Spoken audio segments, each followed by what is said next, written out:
All right, I've got that changed. I think we're ready to go.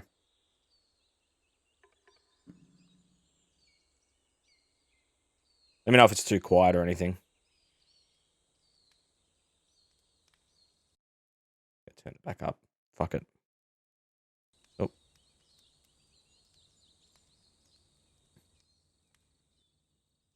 Hi there. Thank you very much for playing The Beginner's Guide. My name is Davey Reedon.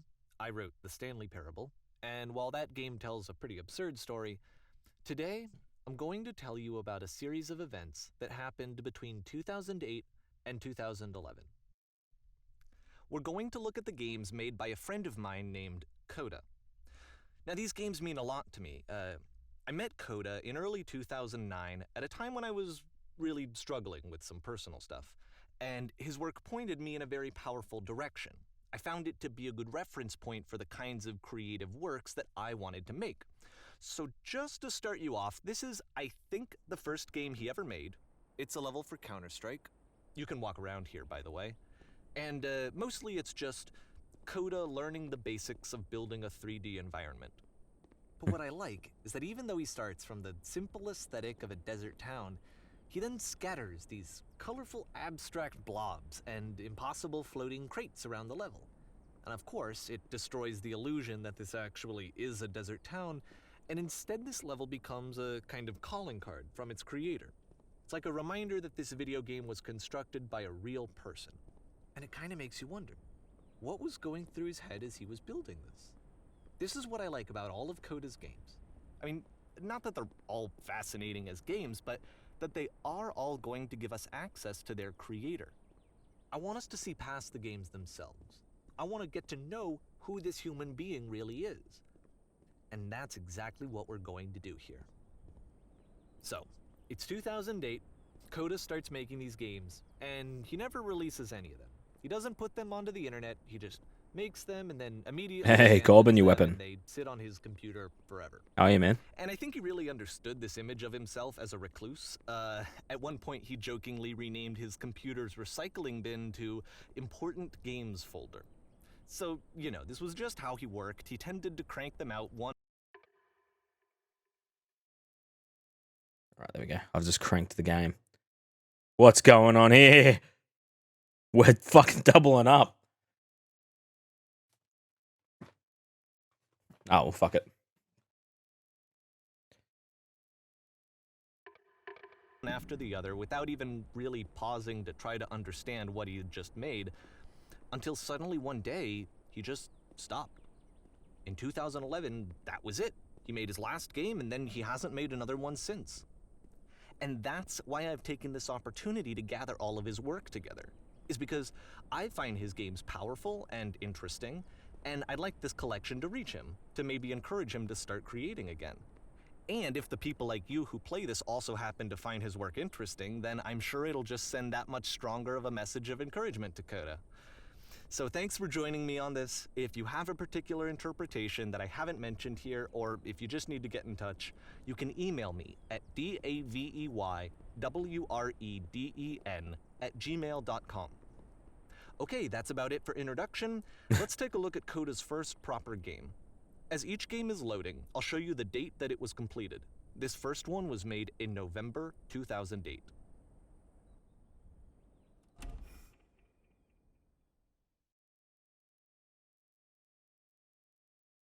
Is weeb mode gonna go away or? Oh, there we go. Yeah, I need to fix that.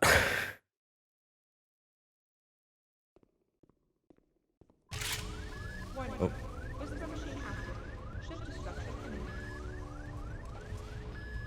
This game is called Escape from Whisper, and it's one of the more generic games you'll see from Coda.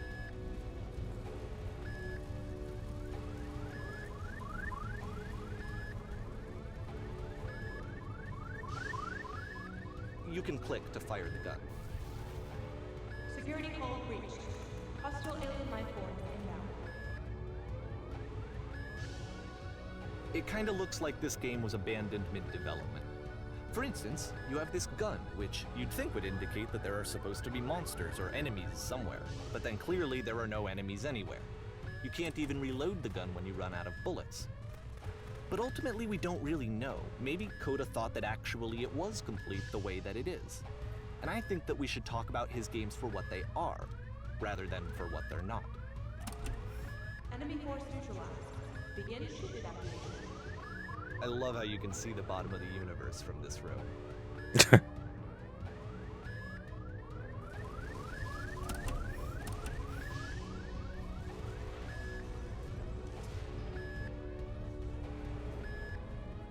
Apparently, the space station has a labyrinth on it. Sure, I don't know. There's really no reason for it that I've ever been able to discern, so in the interest of time, I'm just gonna skip you on past it. Okay, this is the part that's interesting. The game has this narrative about the Whisper Machine and how it has to be turned off, and then you get to the engine room.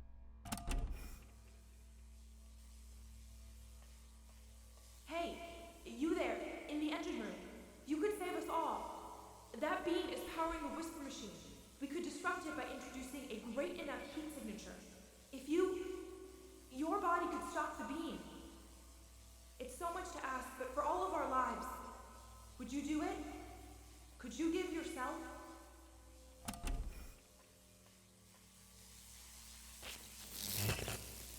Let me pause here for a second. What you just experienced, stepping into the beam and then dying, is probably what Coda had initially intended when he was developing this level. But when he first compiles and plays it, something goes wrong. There's a bug somewhere. And this is what happens instead.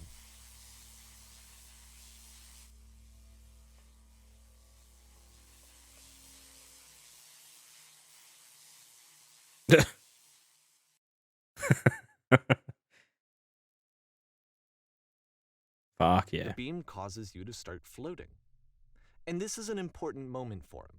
Because yes, this is technically a glitch, but Coda identifies something human about it, like how small it makes you feel in the face of this larger chaotic system. Or this floating could be the afterlife, a peaceful place, juxtaposed against all of the hysteria that you've just had to traverse.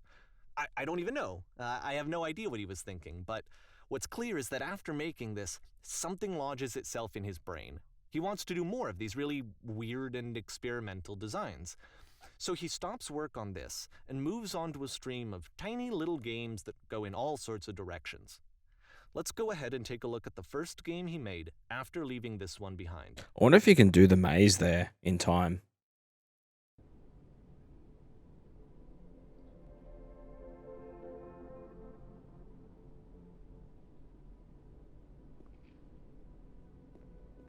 Yep, in this game you can only walk backwards. That's interesting.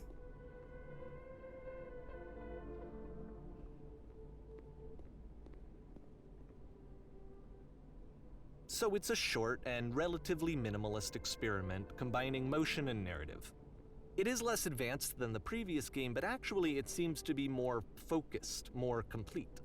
Coda's trying to give it a unique voice rather than simply basing it on a pre-existing trope.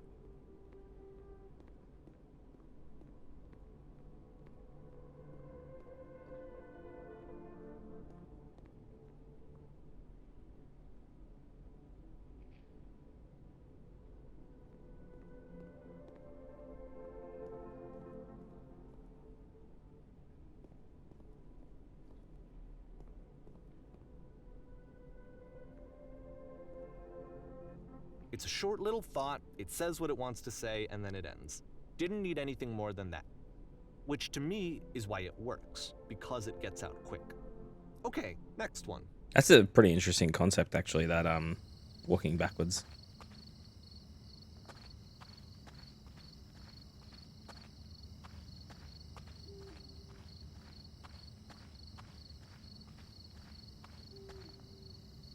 And that's it. Okay, the meaning of this game won't be clear just yet. Please be patient with me for a few more games, and I promise you'll see what makes it interesting.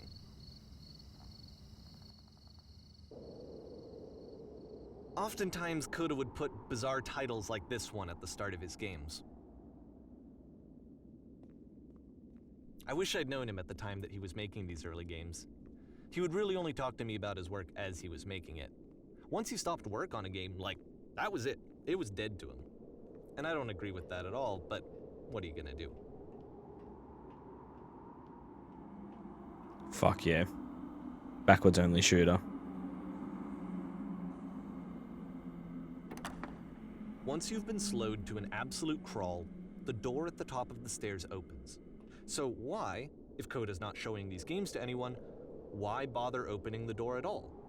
Well, to show you, I'm modifying the game here so that when you press enter, it'll bring you back up to full speed so you can enter the door for yourself. No, I'm doing it manual.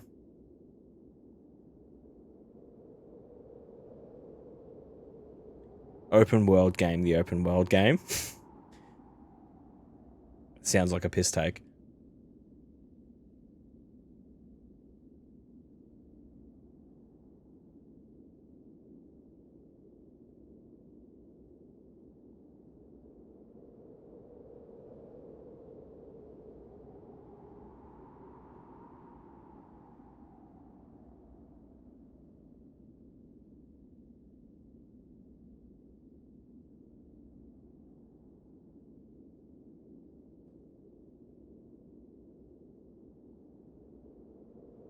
I will make it.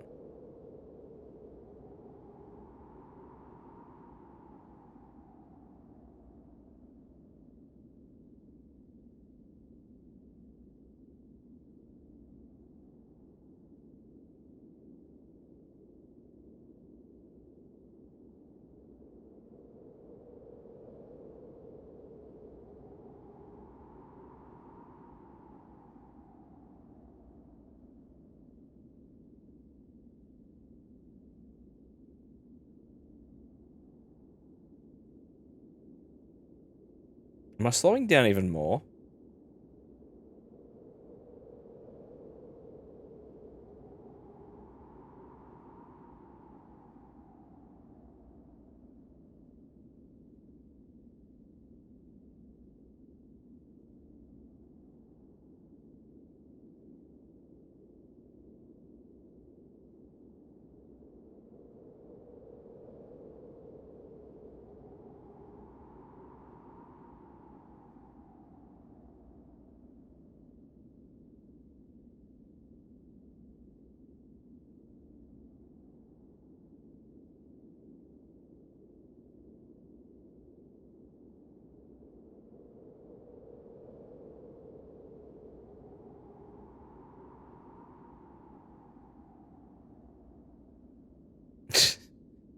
Guess the last step and it's just like, nah.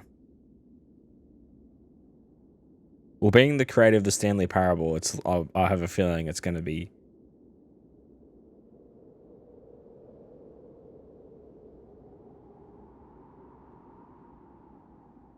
It'll be like, are you fucking serious, cunt?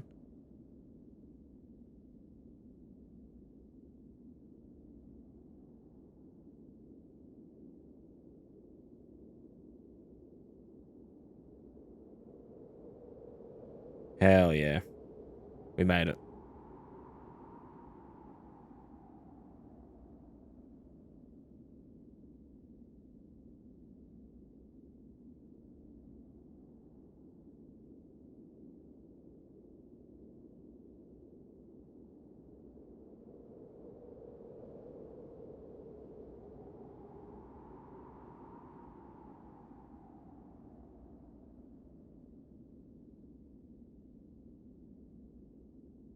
I made it.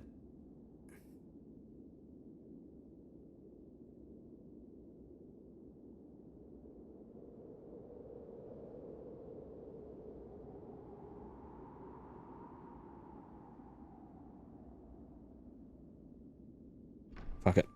Oh.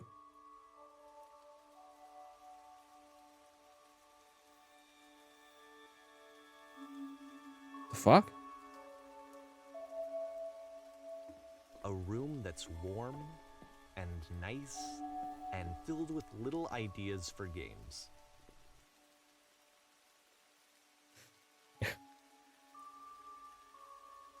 Coda would often tell me that he didn't mind if people thought of him as cold or distant. He said that he knew that he was actually a vibrant and compassionate person, but that it takes time to really see that. It can be a very slow climb to get there.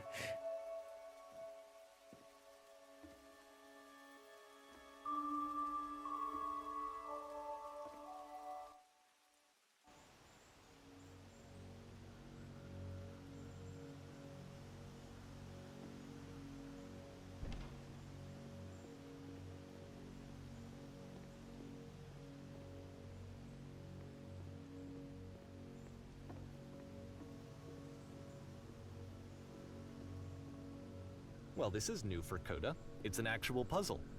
Go ahead and see if you can solve it.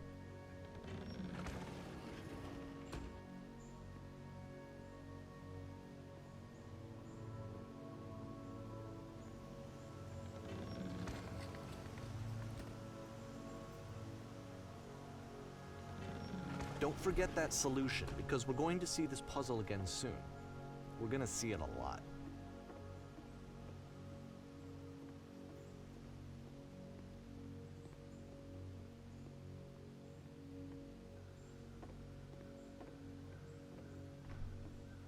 So that seems to be it, right? You walk down a corridor, you solve a puzzle, you get to the end. Simple enough. Alright, now I'm going to modify the game again so that when you press enter, it'll remove all of the walls from this room. Holy fuck.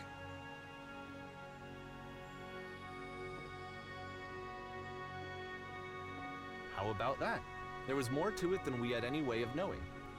I actually find it funny that this game comes after the Stairs game, since they essentially convey the opposite idea. So, in the Stairs game, a dull exterior concealed a rich interior. And then, in this level, a dull interior hides this fantastic outer world. Either way, I think that the point is the same, is that most of the time you don't get to know what you're missing, or even that you're missing anything. That's not your role as a player. So if your role here is not to understand, then what is it?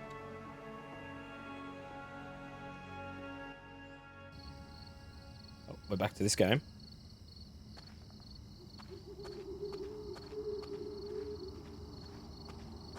Aha.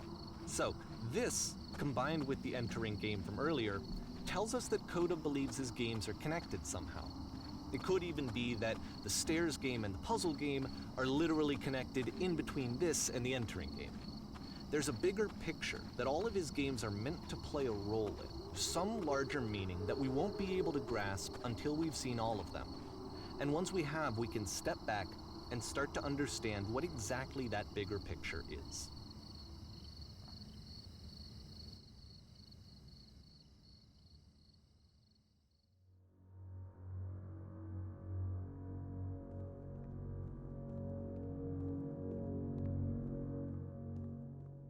Let's talk about video game development for a second. Every video game runs on what's called an engine, which determines what the game can and cannot do. So in other words, the engine is a set of tools for game development.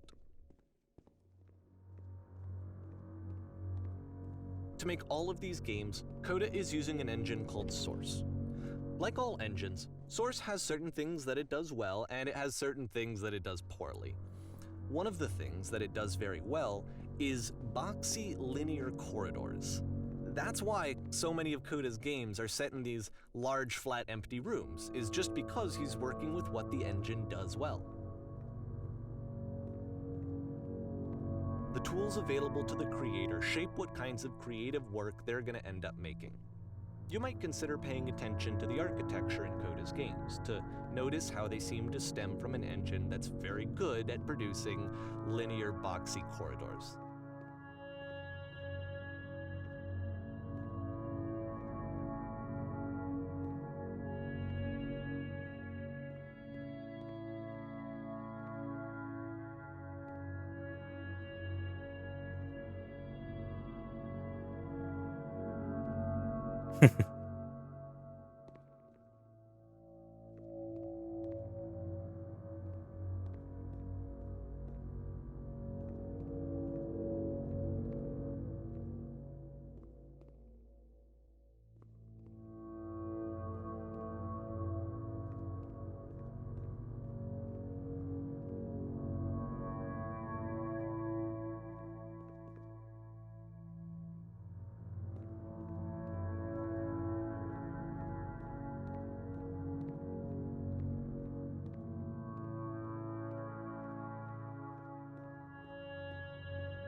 fuck?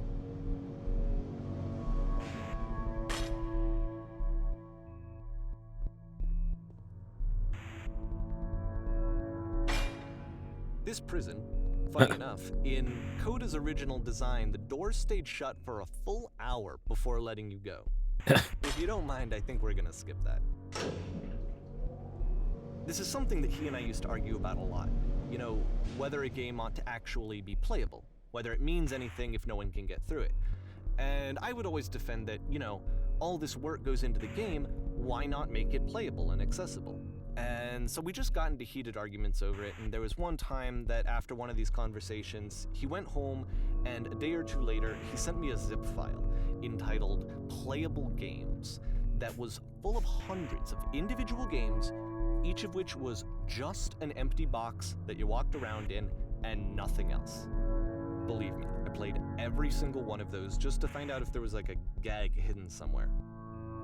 There wasn't. Yeah, 100% there would be an achievement for staying there for an hour. Actually, I don't even know if this has achievements. I didn't see.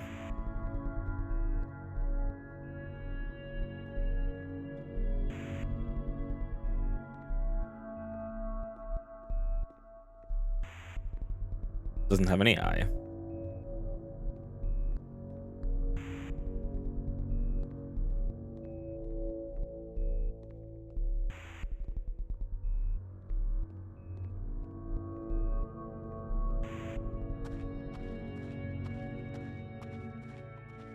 That 3 dots thing was somewhere before as well. Oh, here's that It's the puzzle again. with the exact same solution as the last time. Exact same dark room as well. There's still no clear indication of what makes this puzzle so special that Coda is going to return to it over and over. But I promise I'll share with you my interpretation very shortly.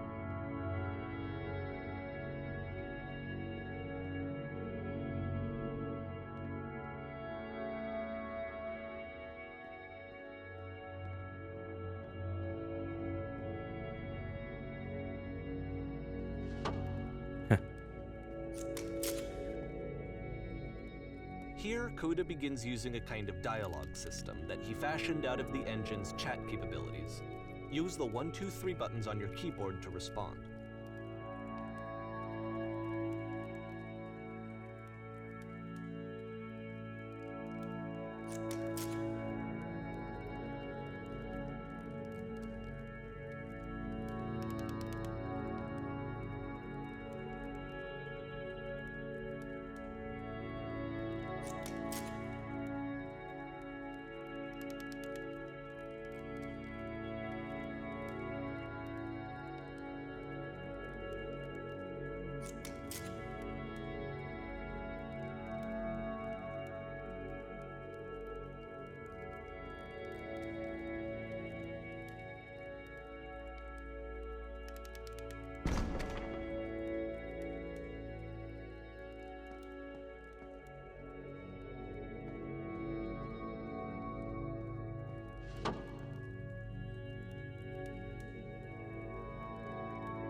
And so we make one last descent down to the final floor of the level.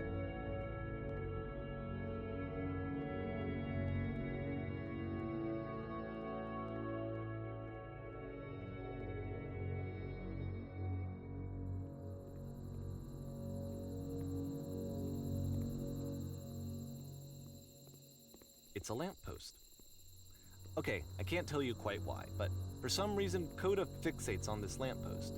It's going to appear at the end of every single one of his games from here on out. I'll tell you what I think. I think that up to this point, he's been making really strange and abstract games with no clear purpose, and maybe you can only float around in that headspace for so long. Because now he wants something to hold on to. He wants a reference point. He wants the work to be leading to something. He wants a destination, which is what this lamppost is. It's a destination. We're going to see it in the work as well. His games are just going to become a lot more cohesive, a lot more fully developed, with more of a clear idea behind them. And as we go, that idea will get clearer and clearer and clearer.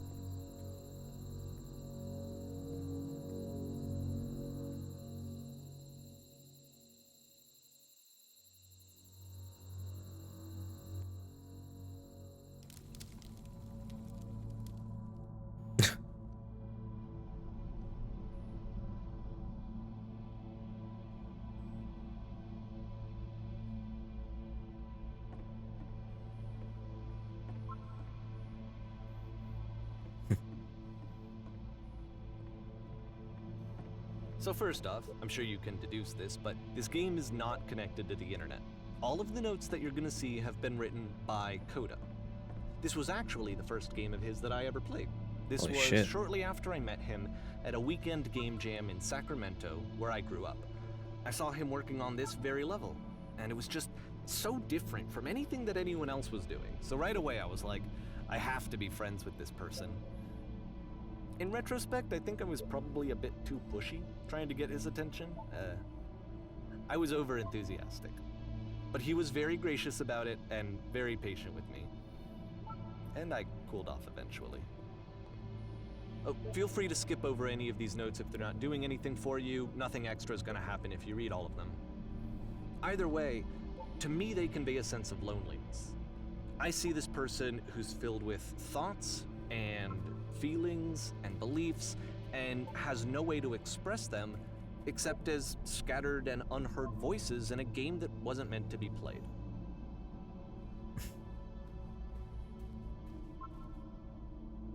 But it's ironic, isn't it, that in playing this game and seeing how alone Coda often felt, that we get to know him better and actually kind of connect with him.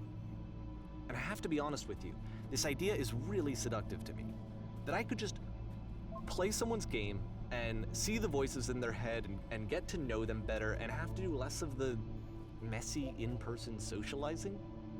I could just get to know you through your work. I think this is why I always liked Coda's games so much, is because it felt like they let me have that connection. I felt as though he was inviting me personally into his world. And then I feel less lonely too. Butt ass butt. Hell yeah.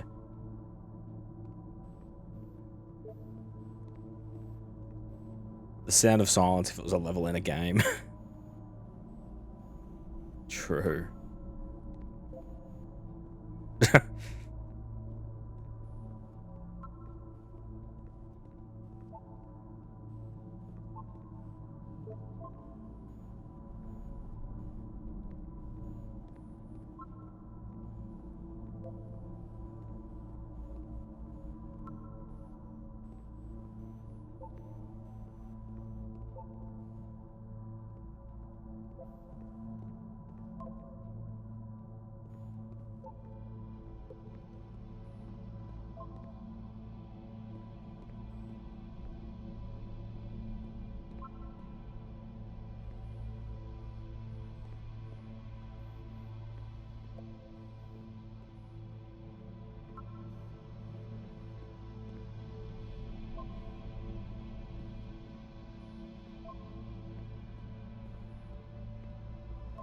This is really really interesting, right? Like I can see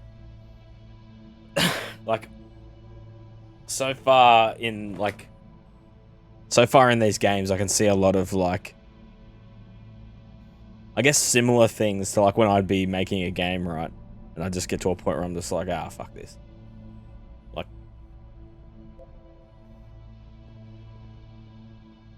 and like this part in particular reminds me of like when I leave comments on my own code and like I guess write jokes or something in the comments, knowing that like no one else is ever gonna read it. It's just me. But I still like, I don't know, it's weird.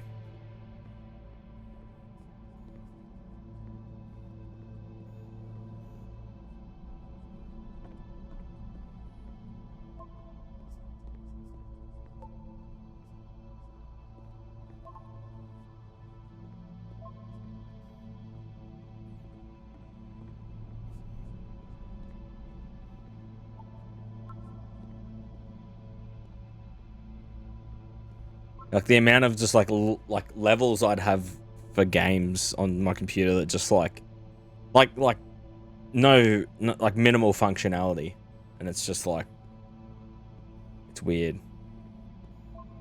At the end of this level, we're going to see the puzzle again. And here, I'll tell you what I think the puzzle means. Each of these games represents an idea that was on Coda's mind at the time that he was making it. And the puzzle is a way of closing the door on a previous chapter of his life before moving on to the next one. In each of his games, after exploring a theme that, he might find difficult, Coda can then place this puzzle that he knows has a reliable solution, he understands exactly how it works, and so it gives him a simple mechanism for moving on.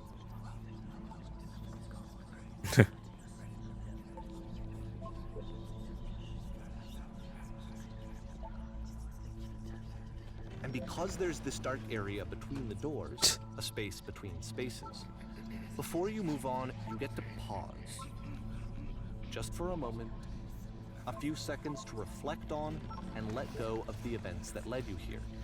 To step back and connect the pieces together. To grasp at that Someone made it. elusive bigger picture.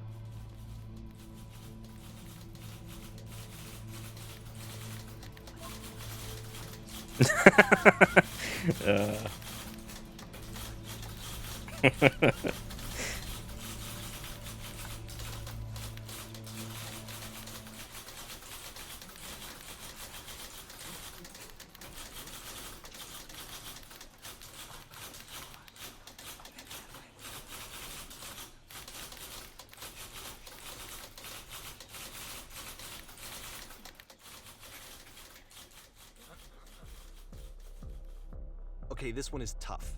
It's gonna kind of just spin its own wheels for a few minutes. Hang with it.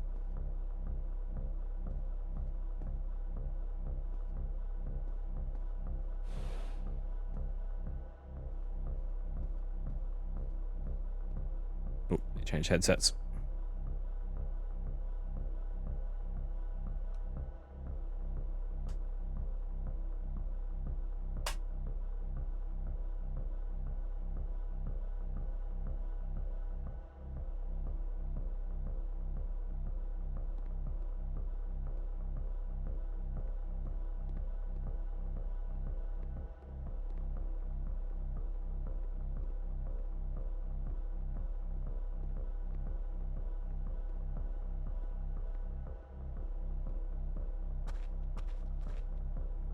See, like, this is it. The whole game. And there's nothing that's particularly interesting about it. You just walk to the end of a hallway. Except, for some reason, Coda gets really fixated on this prison that has all of this modern furniture. And I don't know why, but he decides he needs to revisit this prison. He's gonna start over, use the same assets, turn it into something else. Okay, cool. Here's version 2.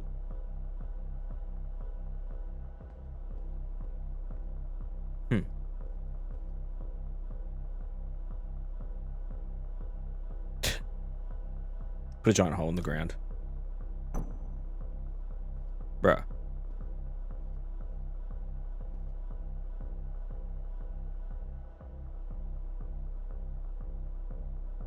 Picture of a horse. Bruh.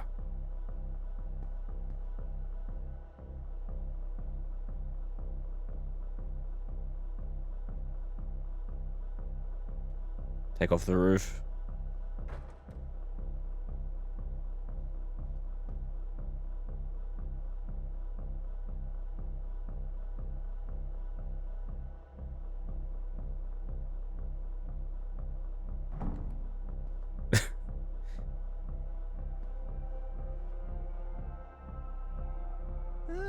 there's a bit more to this one, but still, it's not really communicating anything. It's kind of just weird for weirdness' sake.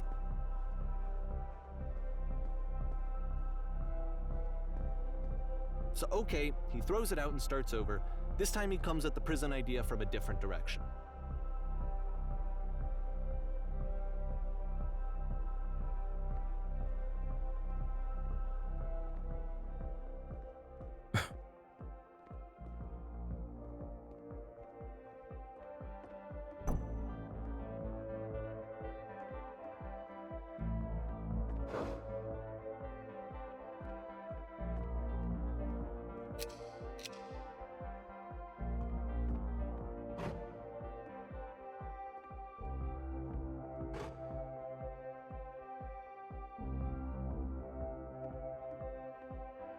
Hmm.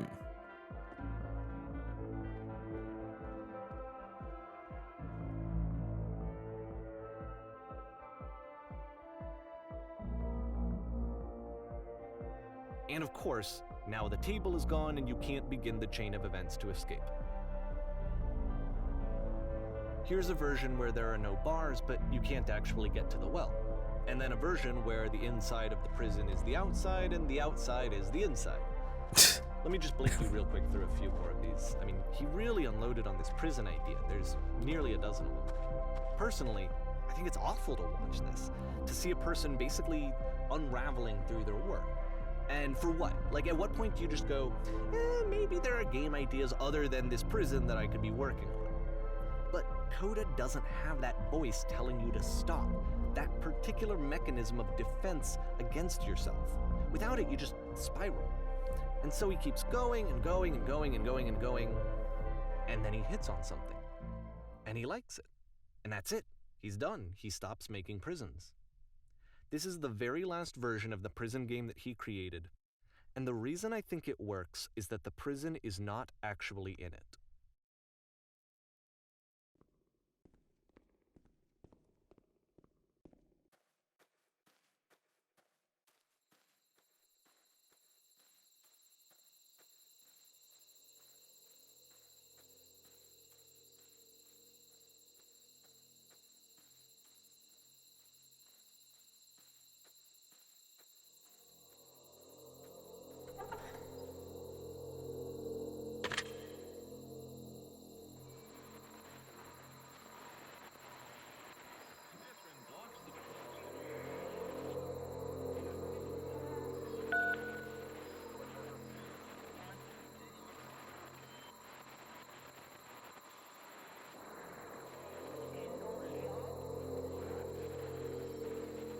It's a conversation. And so this is what Coda wants, is to be able to talk to someone, to share what's on his mind, and to get some good advice from someone who knows. But the irony is that even in this scenario, you're still talking to yourself. You know, all of these games so far are Coda talking to himself.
I can see why he considers this a fitting conclusion to the prison games.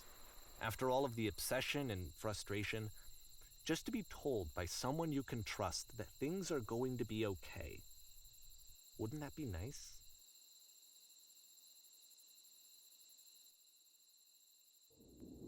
So what would it look like if Coda wanted to make a game about talking to someone other than himself?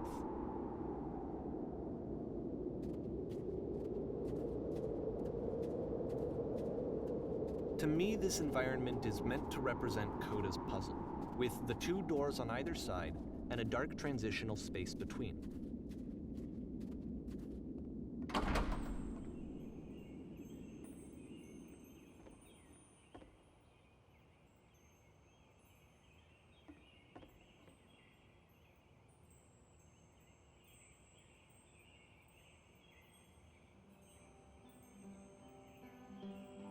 You'll notice that the quality of the art is a step up from previous games, including this new and improved chat system, which he started using from this point on. From here on out, he begins putting much more effort into the visual polish of his work, and this particular game took 2 months to create as a result. I was going to say, the outside looks a lot nicer in this one.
After the intense set of prison games, this house cleaning level almost feels like cleansing.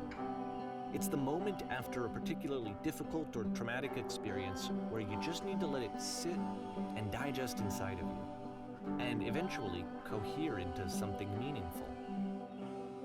I like the music as well in this one. It's really nice.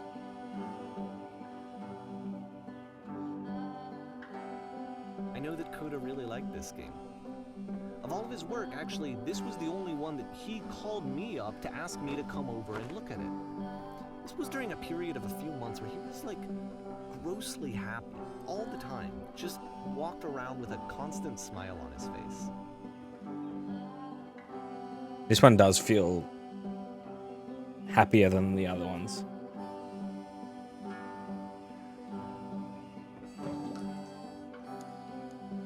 Yeah, it does. It is.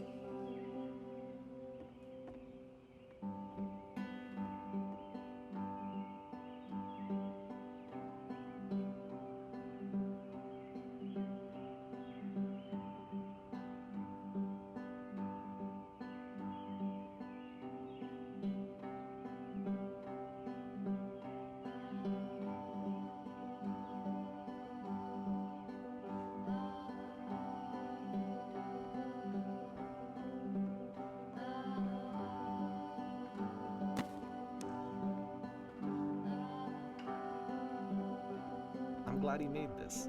I'm glad he found some peace.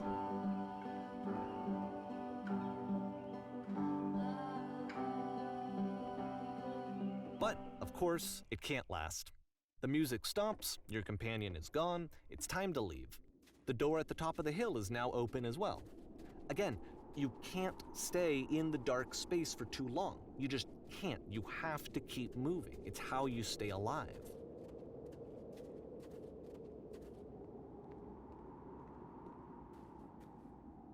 Which is the whole point of the puzzle doors, right? That sooner or later you have to pick up and move. I really thought that was the point of it.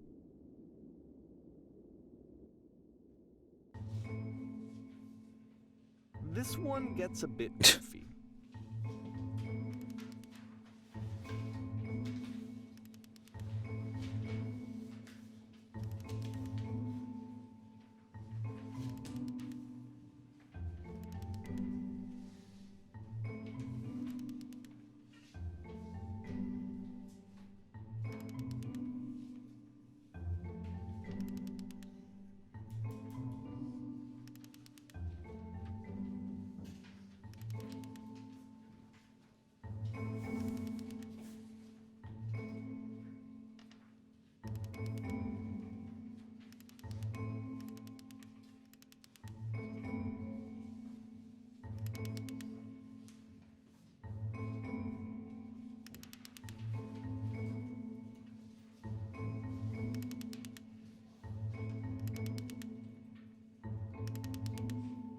About halfway through the game, the perspective shifts.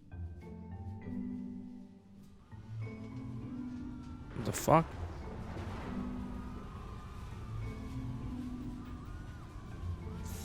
And you play as the teacher. And suddenly, you discover that your teacher is just as bigoted and afraid as you are. Oh, and also you can move around the classroom now.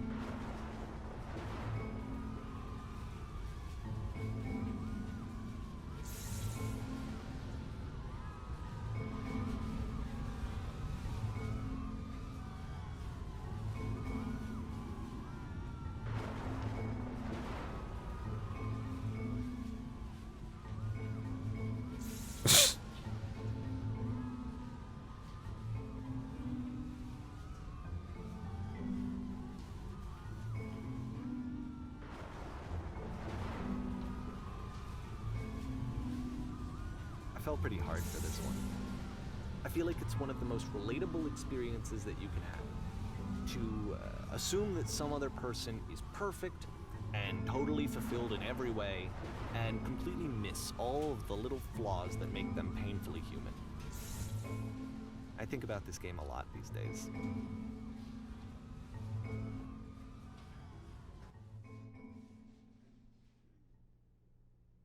This one took a lot longer than all the others for Coda to make. It was 4 months between this and the last one. That's twice as long as it took him to make any other game before this, and it's not like it's particularly complex, so I remember I found that a little strange at the time.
The game ends with this eerie premonition of what's going to happen next in Koda's life.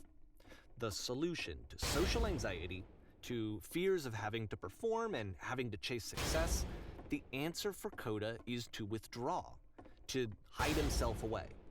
Which is what leads to scenarios like the stairs that slowed you down several games ago, where it just becomes harder and harder to access Koda's inner landscape because he keeps retreating. He just keeps backing away from possible connections to anyone other than himself. And to be honest, I didn't consider it very healthy when I first played this game.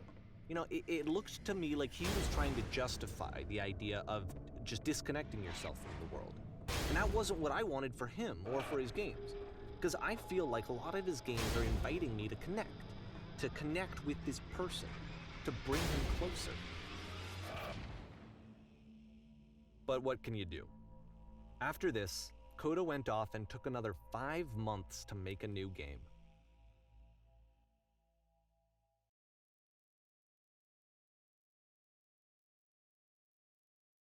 All right.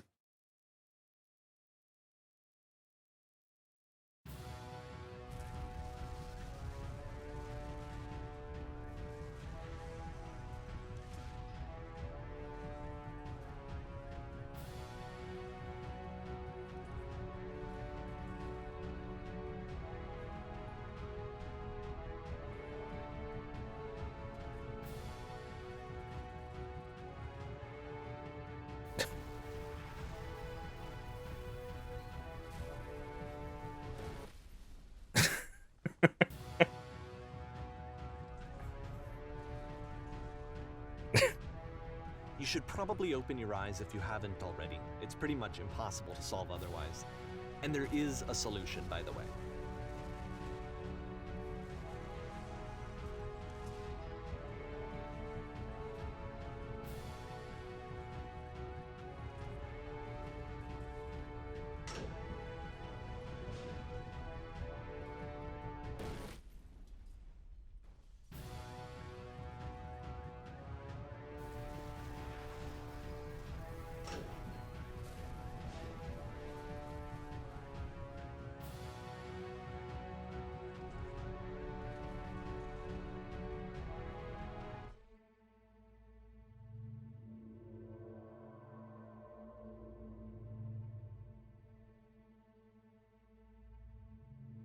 Like I said, I was getting concerned. Fuck. First off, he's never been this explicit in his work about exactly what he's thinking. So where's that coming from? But then even weirder, his work has potentially stopped being an outlet for him.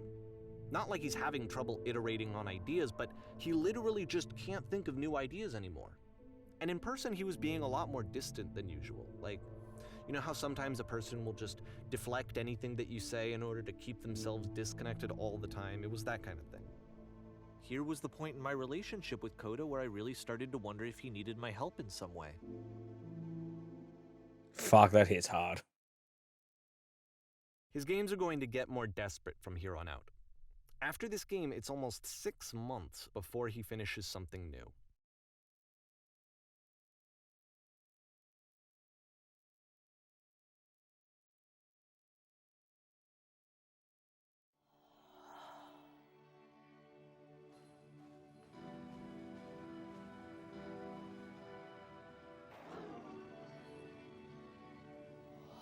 This feels a lot more peaceful so far.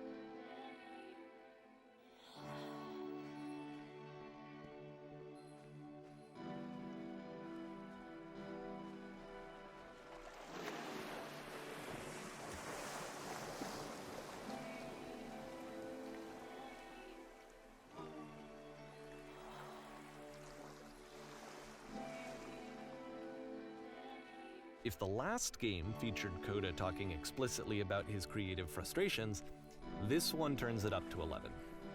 Now, put yourself in my shoes playing this. Here's a friend whose work is exhibiting signs of struggle, frustration, anxiety, depression, even. And yet, still, he keeps making games. He keeps throwing himself into the grinder even when he clearly doesn't have the energy for it anymore. Why? What is it for? Because from my perspective at the time and just what I knew of him, this was a result of how isolated he was. He was in his own little bubble, just sitting at his computer all day, not really showing these games to anyone, not releasing them onto the internet, and so he didn't have anyone outside of himself to connect with. He had no outlet to ground himself on.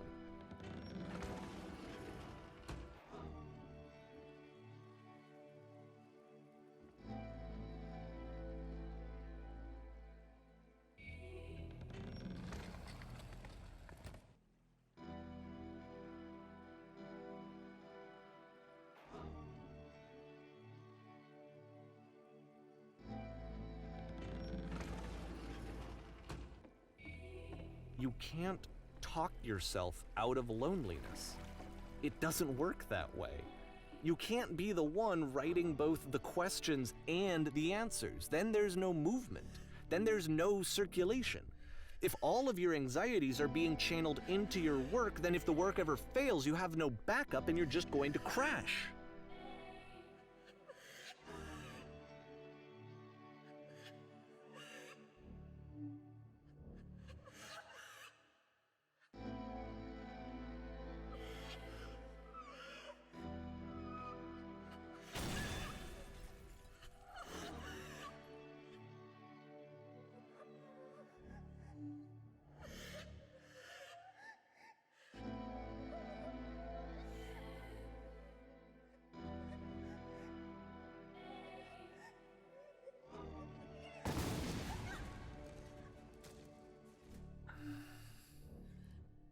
Seeing this game at the time that he made it, it looked really unhealthy to me.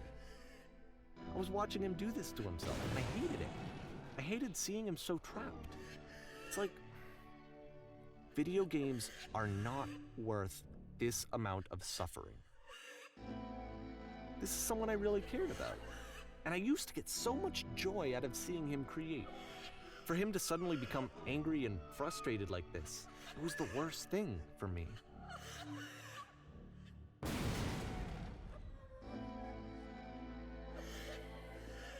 I don't know.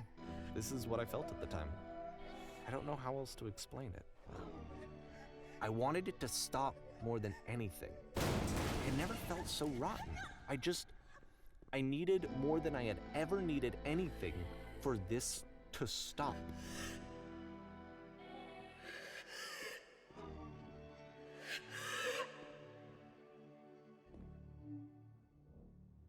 But it didn't stop.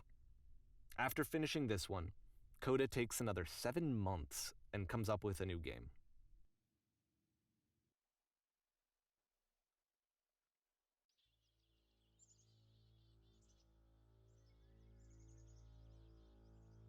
Yeah, damn, bro. This is hitting hard, eh?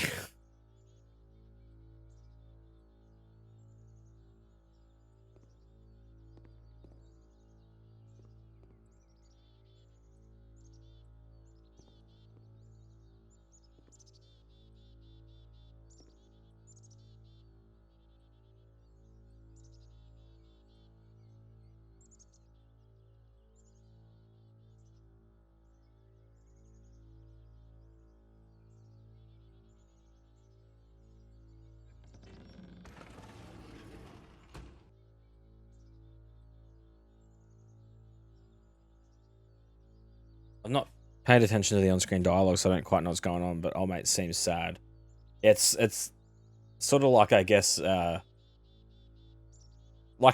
most creatives, their work has sort of become like a outlet for their anxiety and I guess whatever.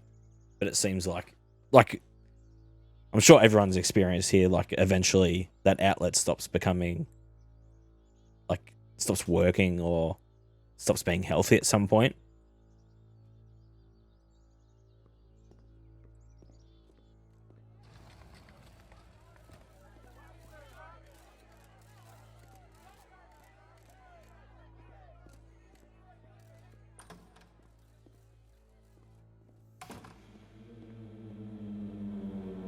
And of course, it's the machine.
So now the work is becoming self-destructive. And I'll tell you, at the time that I first played this game, shortly after he made it, here's what I'm thinking to myself.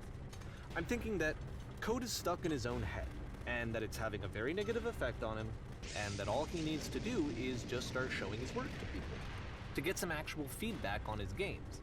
It might get him out of isolation. And so, as I'm thinking this, I realize that I could be the one to initiate it. Because it would never occur to Coda to start actively soliciting feedback, so what if I did it for it? If he could see the difference it would make to have more actual conversations with other human beings, would that bring him out of his mental spiral? Would it give him confidence in himself? Would it bring meaning back into his work?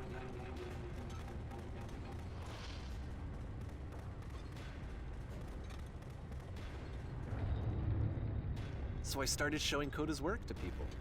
I took this one, and the islands which you just played, the theater, the notes, the house cleaning game, and some of the prison escape games. I brought them to people that I knew and trusted. I asked their opinions. And the great part is that they really loved his games. You know, the point of it all was just to give him some external reference point, but they genuinely loved his work. There was nothing for him to be afraid of.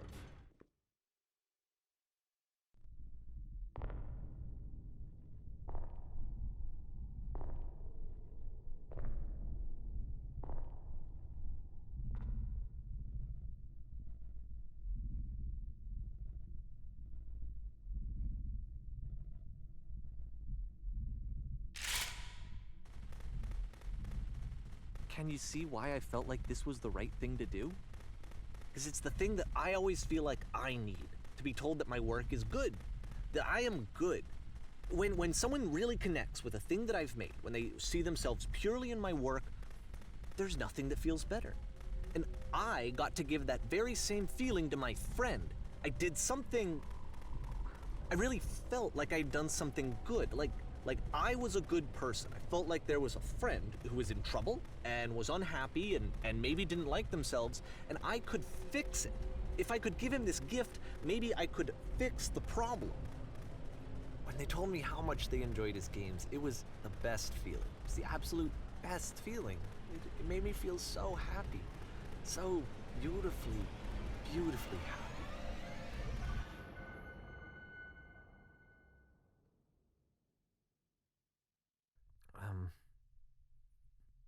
So anyway, Coda finishes this game, and then really he just kind of takes off for a while. So this is June of 2011, and I didn't hear anything from him for several weeks, I guess. And so out of nowhere, one day I get an email, and it's got a private link to a new game of Coda's. This one is called The Tower, and to my knowledge, it's the last game that Coda ever made. So let's take a look.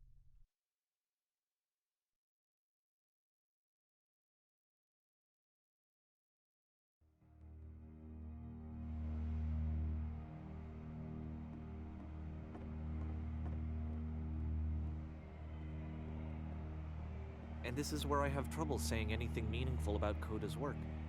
Because more than anything else, The Tower just feels distant. It feels like it's trying to distance itself from the world.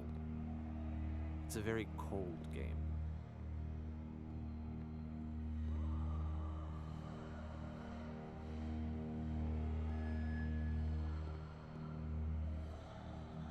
This room actually has a maze in it. Except that all the walls of the maze are invisible. And then every time you touch one of the walls, there's this awful flashing and noise, so the experience is really miserable. The game goes beyond not being meant to be played, it actually seems to despise the player for trying to play it at all. But I do want to show you the rest of the level, so when you're ready to continue, press enter and I'll put a bridge over the maze.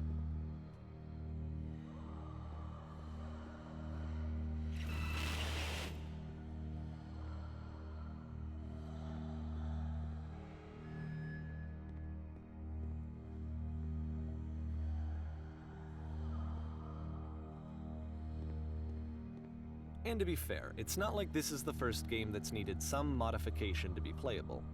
Like the house cleaning game. You know, that one used to actually loop the cleaning chores and you just cleaned a house forever. I had to cut it off so that you could exit the house and the game would actually end. But that game had an idea that it was actually trying to communicate. What's the deeper idea behind the invisible maze? The only way past this challenge is to randomly guess the 6-digit code. Like the invisible maze, it's frustrating to me, because it's the opposite of everything else that Coda has made. It doesn't encourage thought or engagement. It doesn't ask anything of me, except a lot of my time. If I could have reached him during this time, then maybe I could have asked him, but I couldn't. I still don't really understand why this is here. I'll put the code on the ground for you here, though, so that we can move on.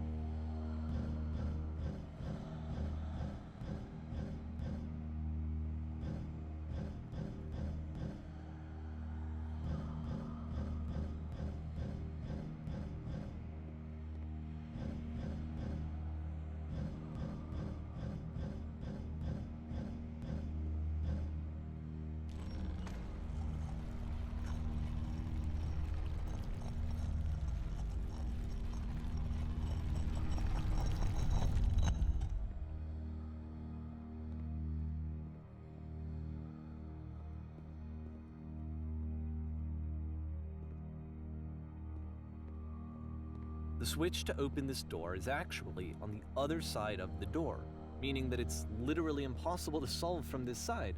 So even if you somehow brute forced your way through the first 2 challenges and you got to this point, there's actually just no way to progress. And it's scary for me, the idea of Coda cutting himself off entirely, just saying, you know, that's it, that's the end of the conversation, not giving me any way to fix the problem. I feel like a failure, I guess, when I can't fix the problem. But I can open this door for you, so let me do that. Was I a failure for not understanding this game? I mean, I don't know why I would be. It's not like everything needs to have a solution, but I feel it somehow. I feel like I failed, and I don't understand why. I remember, it's June of 2011. I'm playing this for the very first time. And as I'm playing, I'm thinking to myself, I don't know this person. I have no idea who this person is. It wasn't the guy I knew, it wasn't my friend. I had come to so many conclusions from looking at all of his work up to this point, and then suddenly none of them... I had been trying to, though. That was the thing. For years I was trying to get to know him, to understand who he actually was and what he stood for. I asked him so many times to please just tell me what his games mean to him. I asked him please to tell me what the 3 dots mean. And he wouldn't.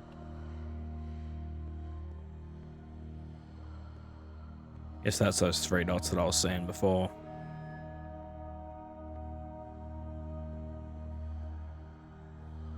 I just felt so strongly that if I could have connected with him, that if I could have somehow made his work my own, that I would finally be once and for all happy. It was that I needed to see myself in someone else. I needed to be someone other than me. But he stopped and left, and it felt somehow like I had failed.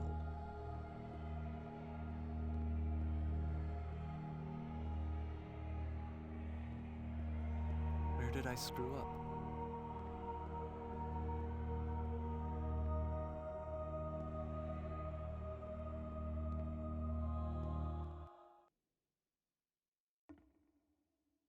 I'm the reason that you stopped making games, aren't I? It's because of what I did. I poisoned it for you.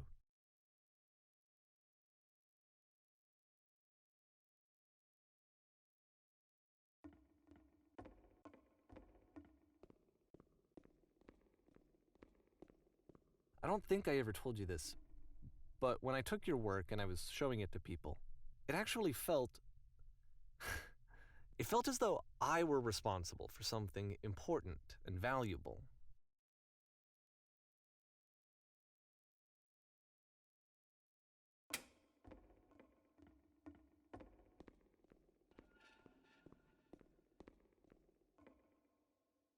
And the people who played them, they treated me like I was important. They really listened and cared about what I had to say. Even though I was showing your work, I felt good about myself. Finally. For a moment, while I had that, I liked myself.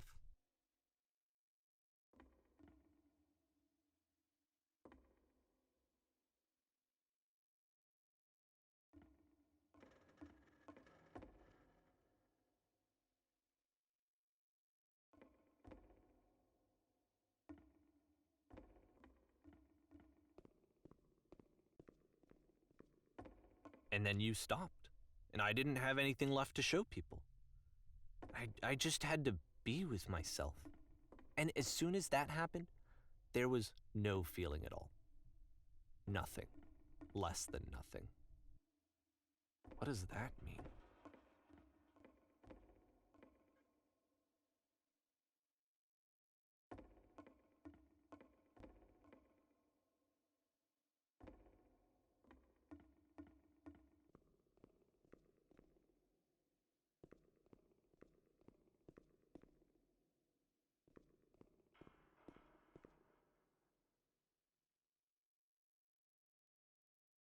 I'm afraid that I did something really stupid because I don't like myself.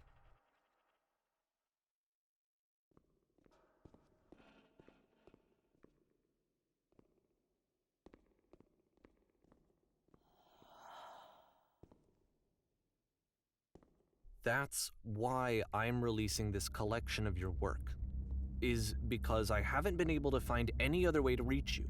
I've tried everything. And so a part of me has hope that if I put this compilation out into the world, and if I put my name on it, that maybe enough people will play it so that it'll find its way to you, so that I can tell you that I'm sorry. I know I screwed up. If I apologize to you truly and deeply, will you start making games again? Please, I need to feel okay with myself again. And I always felt okay as long as I had your work to see myself in. I mean, is something wrong with me?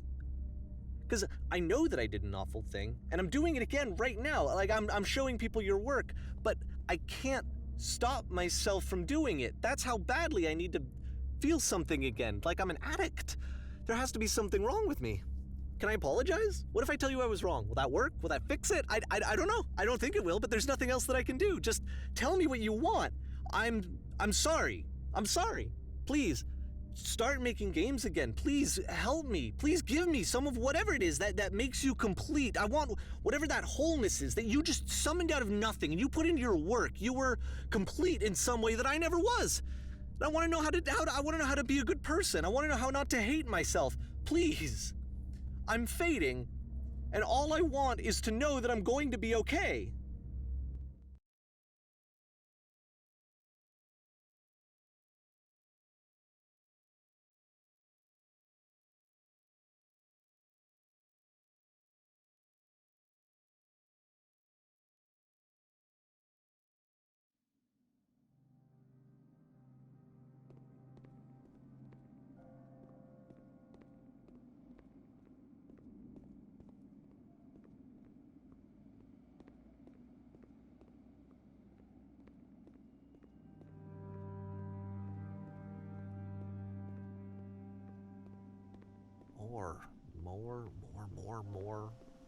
More love, more praise, more people telling me that I'm good. Always more. It's like a disease.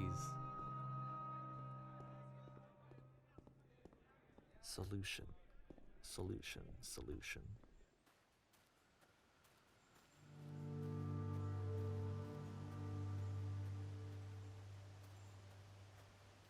I guess if someone had told me ahead of time that he just really enjoyed making prison games, maybe I wouldn't have thought he was so desperate.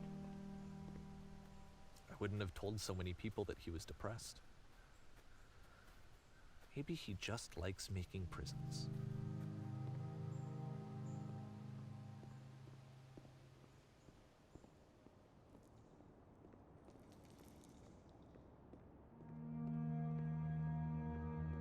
Even now, the disease is telling me to stop.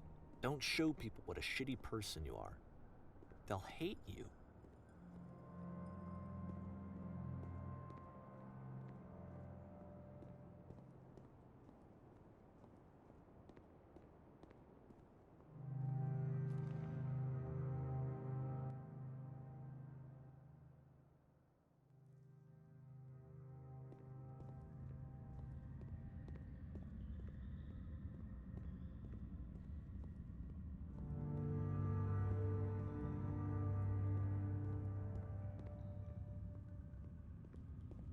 If I knew that my life depended on finding something to be driven by other than validation, what would that even be? It's strange, but the thought of not being driven by external validation is unthinkable. Like, I actually cannot conceive of what that would be like.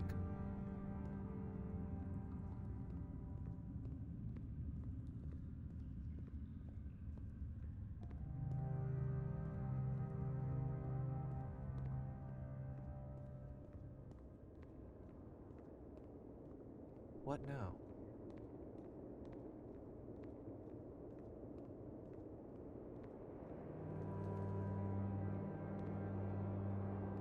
I think I need to go. And I'm sorry, because I know that I said that I would be here and I would walk you through this, but I'm starting to feel like I have a lot of work to do. I have a lot that I need to make up for, and so I'm just gonna... Okay.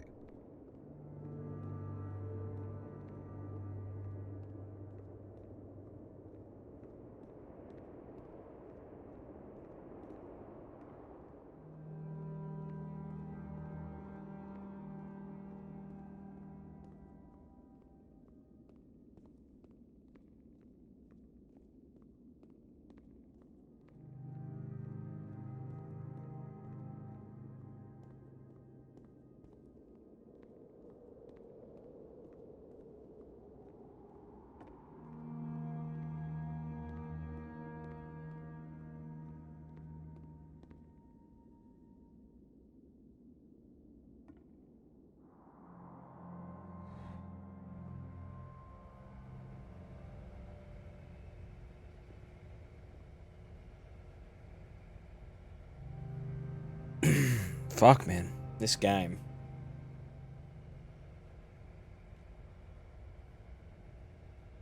Oh, I can't remember, like, such a weird feeling I'm getting from this game, right? Like, it's like,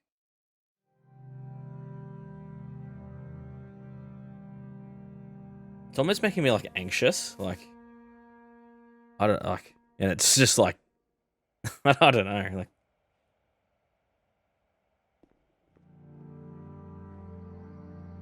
sort of. It's like I see a lot of myself in it, and it's like, it's sort of like out of body, like sort of looking. I don't know. It's hard to explain, and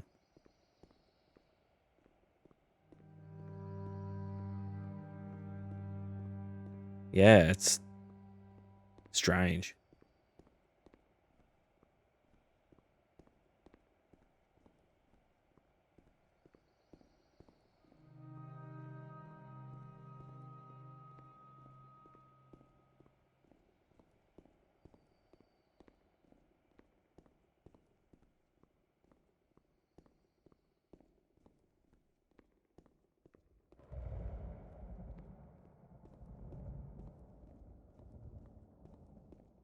Oh, it's the machine from the first game.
Turn back,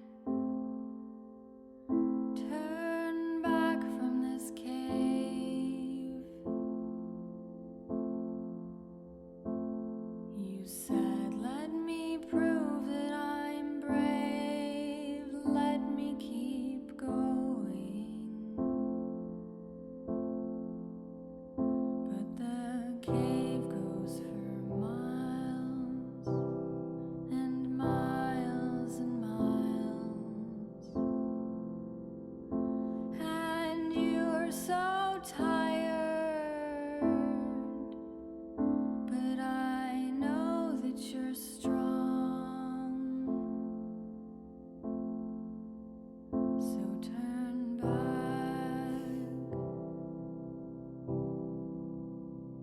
turn back. I don't know what to like.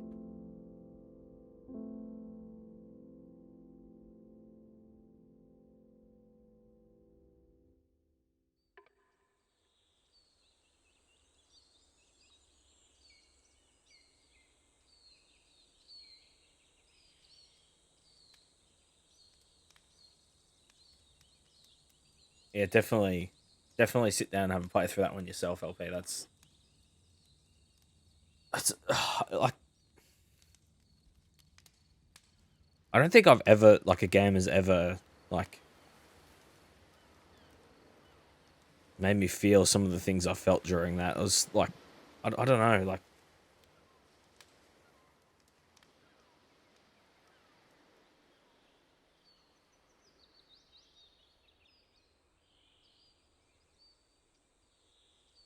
Yeah, it's strange. Like I see,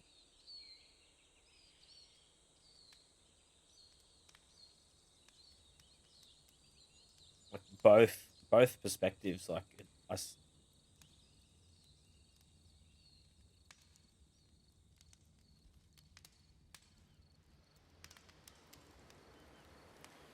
yeah, exactly. Like I see myself in both.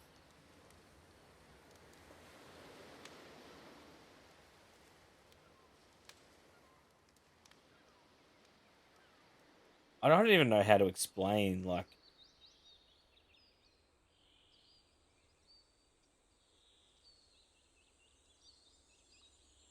yeah, that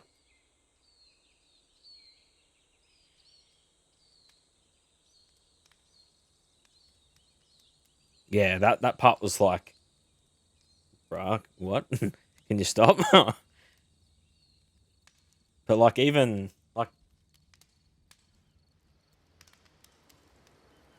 the part that hit especially hard for me was like earlier on when he was talking about like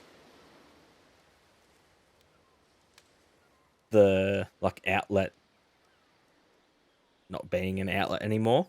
Especially with game dev, like for me that like I don't know.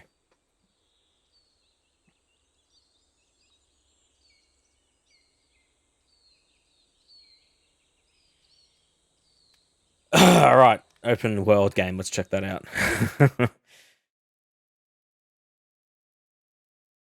So is that on it's on Steam, I'm assuming. Oh, that was yeah, that was really something.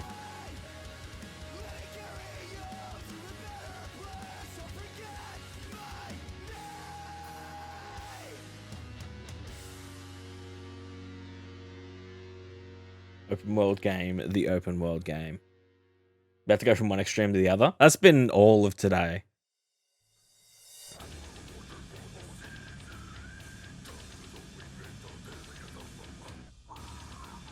Open world game, the open world game. Free.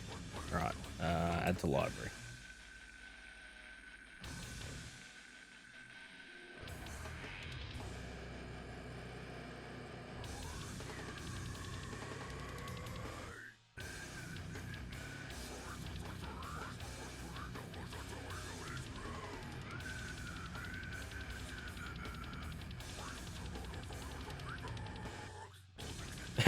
A certified why is it raining inside moment.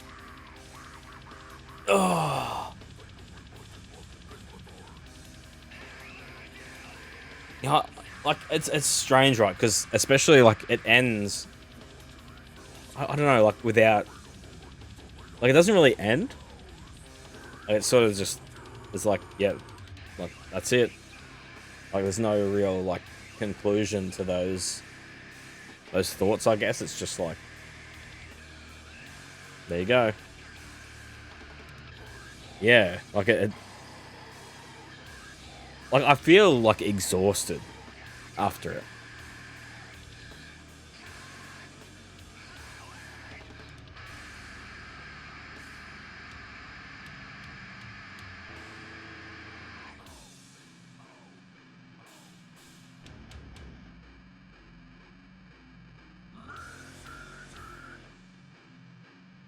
I better change my game on fucking Twitch.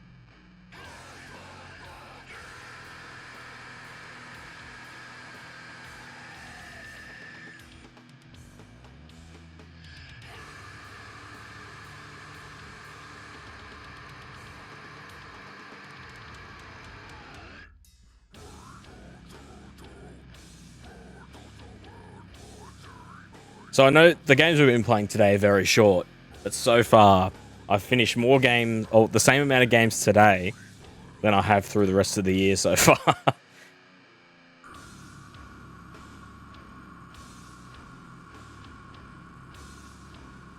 Yeah, I feel like that's going to be one that sticks with me, especially during like the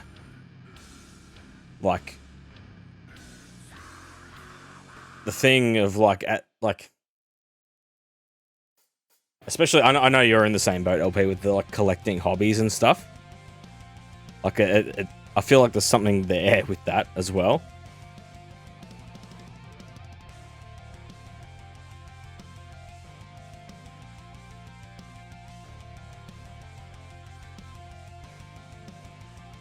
Gone. I've still got fucking Dragon's Dogma 2, Pacific Drive, which I actually have played now a little bit, and Talos Principle 2. I've just bought and I haven't even fucking touched.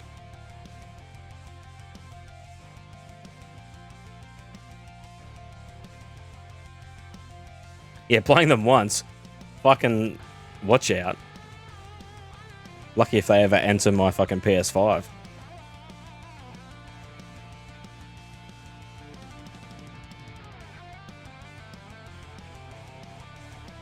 Yeah, it like fucking nail on the head, right? Like,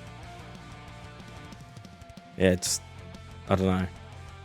Is this a keyboard and mouse game, LP, or more of a controller, you reckon?